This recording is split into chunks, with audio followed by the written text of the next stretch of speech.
kita berdoa terlebih dahulu. Silakan Albi dipimpin ke depan untuk berdoa.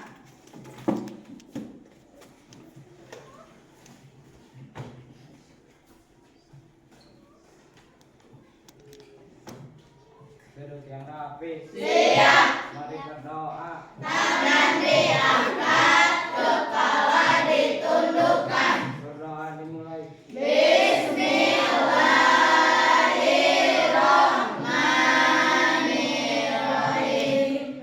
Raditu billahi rabban wa bil islami dinan wa bi Muhammadin nabiyya wa rasulah. Rabbi zidni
yaitu cara berpikir untuk menyelesaikan masalah secara sistematis, yaitu secara rapi dan teratur. Seperti tadi langkah-langkah membuat mie instannya secara teratur. Tidak mungkin kan masak mie instannya dulu, kemudian masukkan airnya, nanti rasanya tidak akan enak.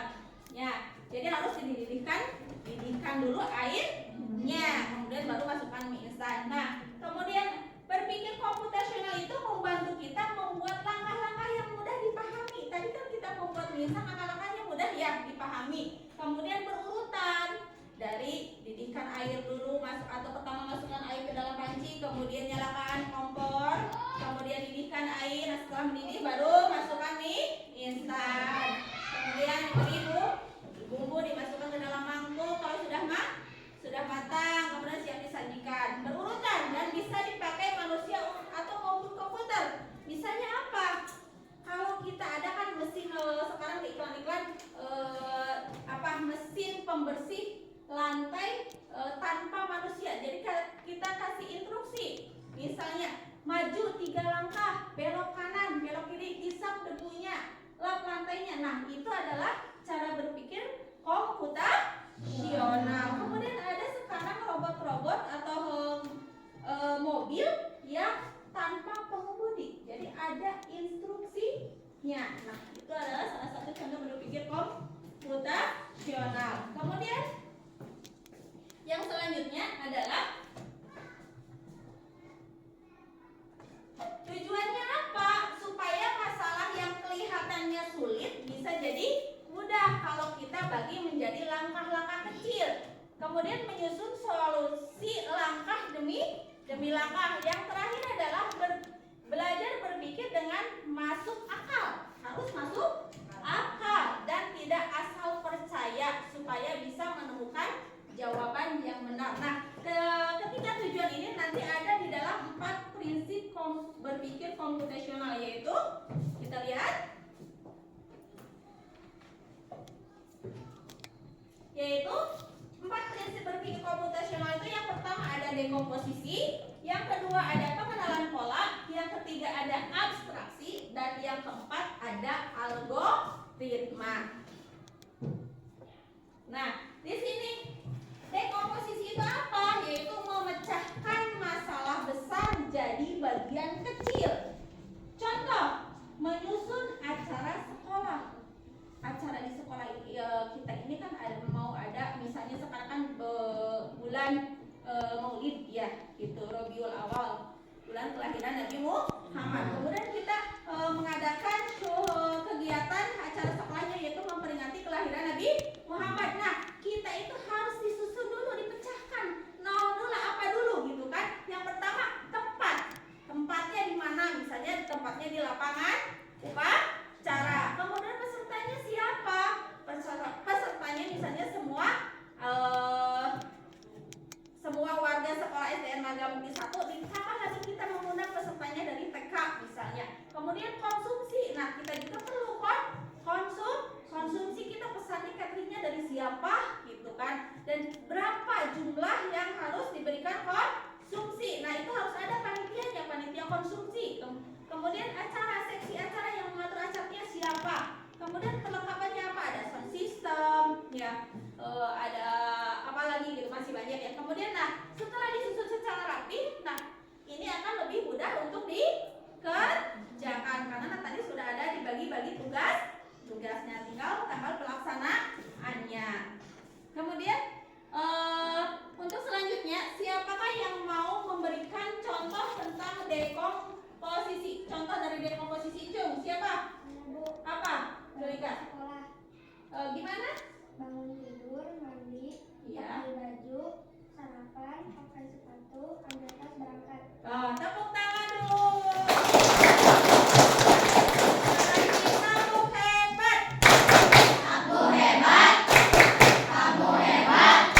contohnya mengamati jadwal pelajaran. Misalnya, mengamati jadwal pelajaran ada pola yang berulang, yaitu jam istirahat, pelajaran inti, kemudian ekstrakurikuler. Kalau ekstrakurikuler kita diadakan pada hari apa? Hari Jumat. ekstrakurikuler apa? Rabu. Jadi kita tahu setiap hari Jumat setelah sholat Jumat kita melaksanakan kegiatan ekstrakurikuler pramuka. Kemudian kita setiap hari Senin polanya apa saja pagi-pagi sebelum belajar? Laksanakan upacara bendera. Kalau pembiasaan hari Selasa, Rabu, Kamisnya apa? Kita melaksanakan senam apa?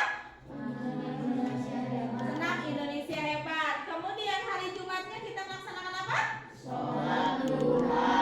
Ya, sholat duha. Nah, itu adalah contoh dari pengenalan pola, yaitu kesamaan setiap harinya dari Senin sampai hari Jumat kita melakukan senam, Senin upacara bendera, Selasa, Rabu, Kamisnya senam Indonesia Hebat, dan hari Jumatnya sholat duha. Nah, kalau kita udah tahu pola atau kebiasaan yang selalu sama kan, setiap hari Senin itu, Selasa itu, nah kita bisa menebak apa yang akan terjadi dan kita bisa bekerja lebih cepat. Kita bisa tahu, oh hari Senin kita harus bawa jadwal pelajaran matematika, bahasa Indonesia, bahasa Sunda, dan yang lainnya gitu. Jadi kita udah bisa menebak, udah hafal. Nah, itu adalah salah satu contoh pengenalan pola. Nah, sekarang siapa yang mau memberikan contoh pengenalan pola? Cung. Iya Bu, Apa? memisahkan antara baju putih dan baju berwarna. Ya.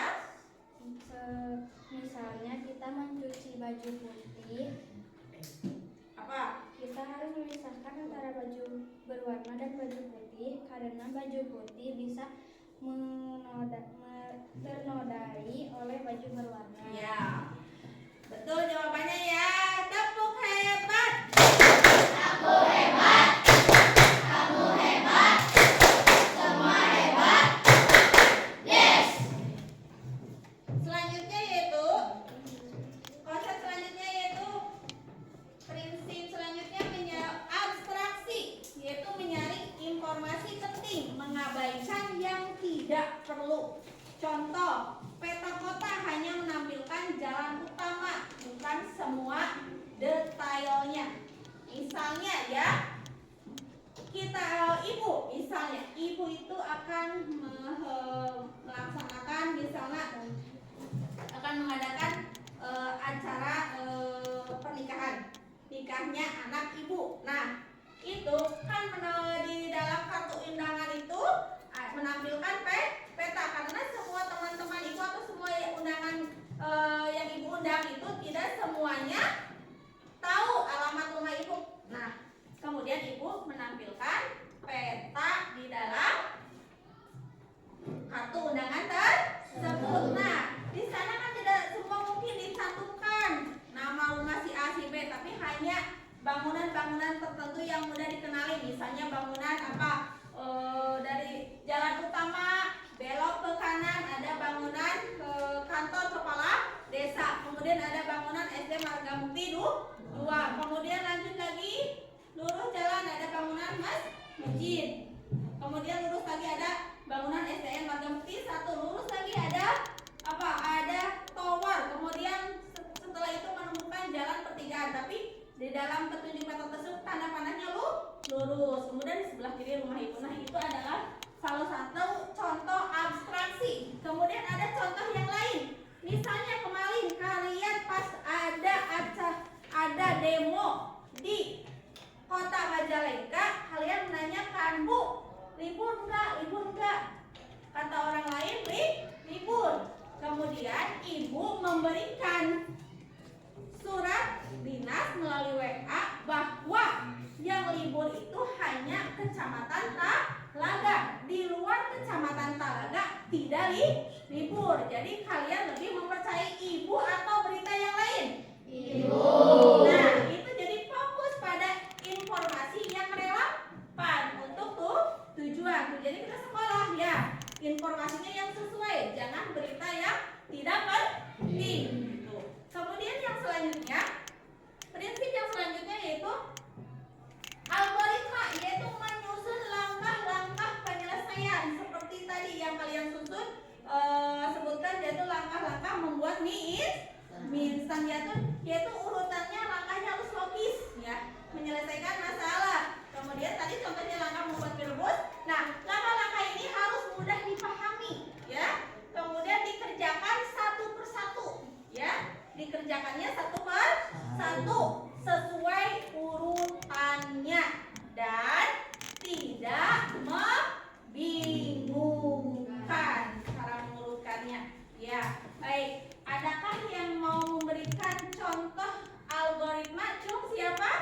Bu. Apa? Menggosok gigi.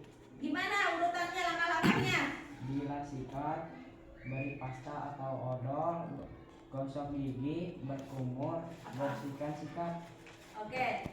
Betul tidak? Betul. Kamu hebat. Aku hebat. Kamu hebat. Semua hebat. Yes. Ya. Oke, jadi penerapan di dalam kehidupannya yaitu bisa berpikir komputasional itu bisa dalam langkah-langkahnya, bisa menyusun makanan, bisa menyelesaikan soal matematika, apalagi yang soal apa? Soal cerita matematika. Kemudian bisa membuat rencana belajar. Kemudian semua memakai pola berpikir komputasional. Jadi berpikir komputasional harus digunakan dalam kehidupan sehari-hari. Baik. Untuk selanjutnya Ibu akan membagikan tugas sama kerja peserta didik, yaitu kalian setiap kelompok akan diberi tugas menyusun langkah-langkah memasak. Ya, langkah-langkah memasak. Ada 3 pilihan. Ada sayur bayam, oseng kangkung, dan nasi goreng. Yang sayur bayam mau siapa? Tuh. Ya, boleh. Sayur bayam kelompok 1 ya. Kemudian yang mau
Sudah?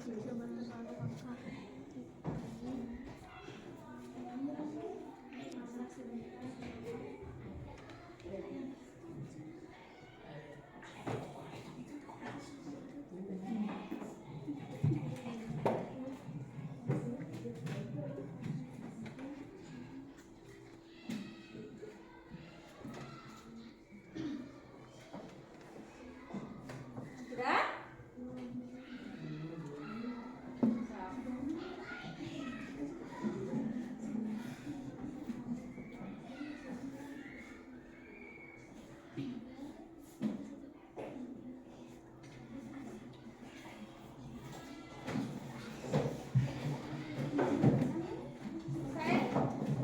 Belum, tunggu ya selesai kelompok 3 dulu.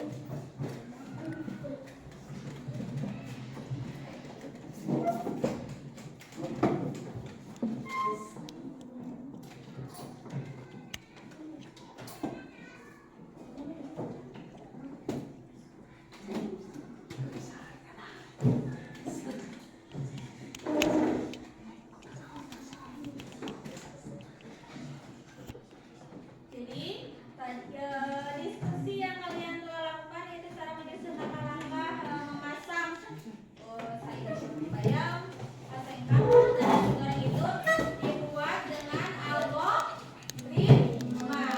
Ya. Silakan sudah siap semuanya? Silakan perwakilan dari kelompoknya masing-masing tampil ke depan, dari kelompok 1 dulu maju ke depan.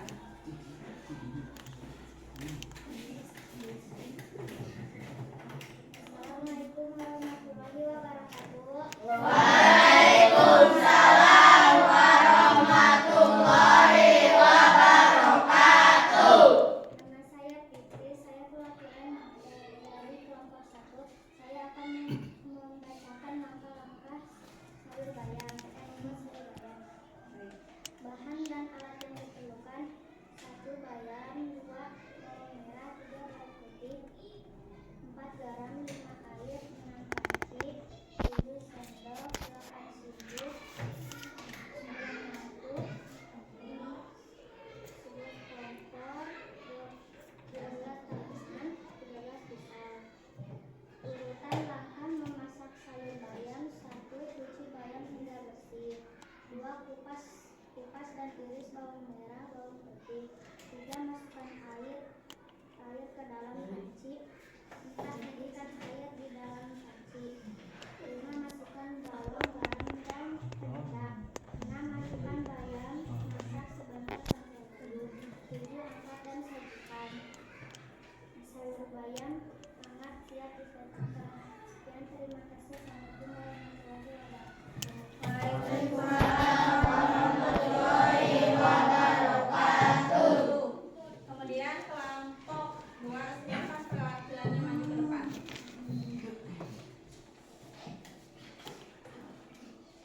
Assalamualaikum warahmatullahi wabarakatuh. Waalaikumsalam warahmatullahi wabarakatuh.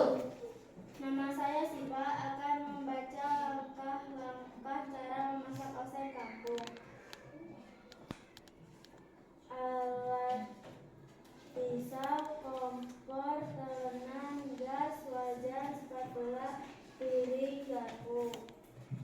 Bahan-bahan: kangkung, bawang merah, bawang putih, cabai, garam, minyak, wajan. Proses langkah-langkah: 1. Cuci kangkung hingga bersih, 2. Iris bawang merah, bawang putih, cabai, dan tomat, 3. Panaskan minyak di wajan, 4. Tumis bumbu hingga harum, 5. Masukkan kangkung, aduk rata, 6. Tambahkan garam dan sedikit air, masak sebentar lalu angkat. Oseng kangkung segar siap disajikan. Assalamualaikum warahmatullahi wabarakatuh. Waalaikumsalam warahmatullahi wabarakatuh. Mari silakan kelompok 3 untuk tampil ke depan.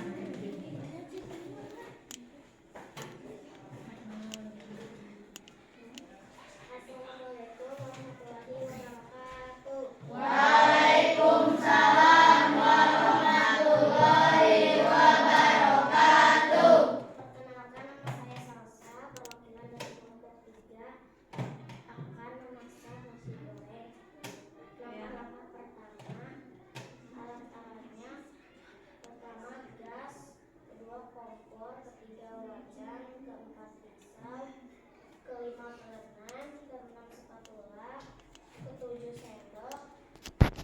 8 piring. Bahan-bahan untuk memasaknya: 1 nasi putih, 2 bawang putih, bawang merah dan cabai, 3 kecap manis, 4 garam dan micin, 5 telur, 6 minyak. Cara memasak nasi gorengnya: 1. Iriskan bawang putih, bawang merah dan cabai.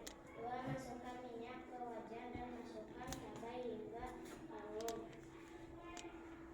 Masukkan telur dan gula aren. 4. Masukkan nasi putih. 5. Masukkan kecap manis dan aduk-aduk hingga tercampur merata. Nasi goreng siap disantap. Assalamualaikum warahmatullahi wabarakatuh.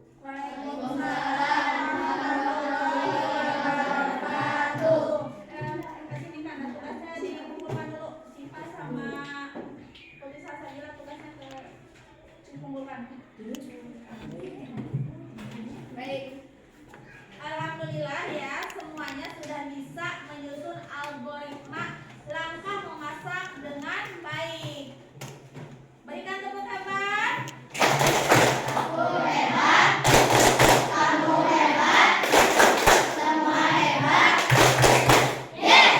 Ya. Kemudian apa yang terjadi jika langkahnya tidak berurutan? Siapa yang menjawab? Apa? Sok, mengacungkan siapa yang mau menjawab? Siapa boleh? Zulaika? Rasanya tidak enak. Kemudian perwakilan kelompok 2 apa? Warnanya tidak menarik. Warnanya tidak menarik. Kelompok 3? Baunya tidak enak. Baunya enak ya, betul. Jadi sesuai supaya rasanya enak, warnanya menarik, baunya harum. Jadi langkah memasaknya harus berurutan gitu. Baik, kita simpulkan dulu pelajaran hari ini.